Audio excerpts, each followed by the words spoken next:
Good morning, my name is Carlijn. I'm originally from the Netherlands, but I live in Kenya for the last 2 years, so this also feels like my second home. These are my disclosures. Yes, so we probably all know that missed testing opportunities contribute to the late HIV diagnosis and therefore impacting many people worldwide. And in the Netherlands, a low HIV prevalence country, still about half of the people newly diagnosed with HIV are late presenters. And therefore, HIV indicator condition, which is recommended by, HIV indicator condition guided testing, which is recommended by international guidelines, is a key strategy to help identify people unaware of their HIV diagnosis and can therefore help to end the HIV epidemic. So in this project, we took a pioneering approach by implementing a HIV expert centrally in the diagnostic process of people diagnosed with HIV indicator conditions. So this is an ongoing multi-center project, and we collected data on newly registered diagnoses of people 18 years and older, and patients that were already diagnosed with HIV were excluded for analysis.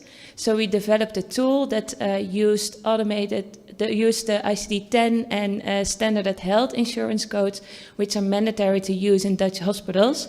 And this tool used these codes to flag potential HIV indicator conditions.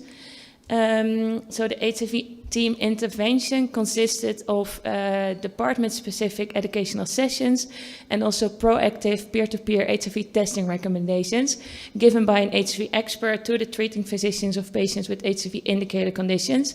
And we also added some setting-specific approaches. And for the external validation of this strategy, we implemented HIV teams in the second hospitals. So the primary outcome of this study were the HIV testing rates in patients diagnosed with HIV indicator conditions.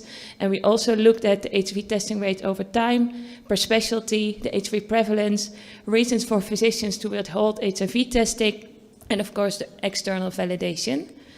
At Erasmus Medical Center, we divided the study period in 7 phases, the pre-implementation phase and 6 post-implementation periods.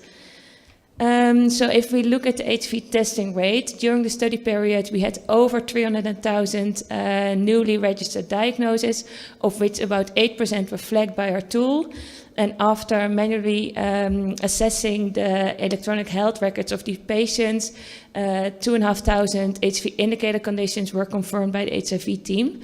And after the implementation of HIV teams, our testing rate increased from 50% to 80.7%. And as you can see in the figure on this slide, we see that the overall HIV testing rate showed a sustained increase over time, but we also do see some variability. And our HIV team actively intervened in 411 cases where we proactively gave HIV testing advice to the treating physician, which resulted in 69 extra HIV tests being done. If we look at the HIV testing rate per specialty, and I hope it's visible, we see that the best HIV testing rates after implementation of HIV teams were within the internal medicine department and the gastroenterology department. However, we also see that the dermatology department needs some extra attention as their HIV testing rate increased but also dropped after. What's good to mention here, if we look at the gynecology department, so that's the second bar on the left, we see that pre-implementation of HIV teams, no HIV tests were done, especially for cervical cancer, the HIV indicator condition. So as part of our HIV team intervention, we also adapted the local guideline, which now includes an HIV testing recommendations. And you can see that back in the chart that HIV testing rates increased after. We also implemented ICT integrated prompts for HIV testing, which is an automated textual HIV testing recommendation that was added to laboratory reports for certain HIV indicator conditions. So there was an add-on onto our HIV team. And we saw that after the implementation of these prompts, the testing rate increased from 60.3% for these certain HIV indicator conditions to 70.4% after. The HIV positivity rate pre and post implementation of HIV teams more or less remained the same. However, we did quite a lot of extra HIV tests, so the absolute number increased. And we also looked at the specific cases where we gave HIV testing recommendations to see if there were like any reasons given to withhold HIV testing. In half of the cases, unfortunately, no reason was provided and no HIV test was done. However, if a reason was provided, it was most often the patients who didn't return to the hospital after the HIV testing advice was given, either lost the follow-up or no follow-up appointments were planned, or the HIV test was mentioned by the physician in the diagnostic plan, but in the end it was still not performed.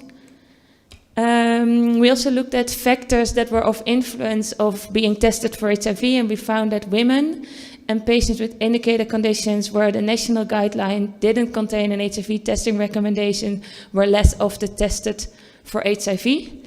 And after the implementation of HIV teams in the second hospital, we saw that it also increased the HIV testing rate in that second hospital, and the HIV positivity rate was comparable to the other hospitals. So it shows that it also is possible to implement this strategy to a second hospital.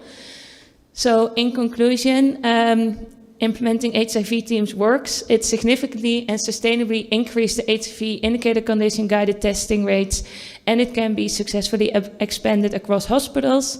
So these results support the broader adoption of HIV teams in diverse hospital settings, which we're currently realizing as the Aware HIV Europe project, which while we're expanding this strategy to 20 hospitals in 10 European countries to further optimize and roll out this project.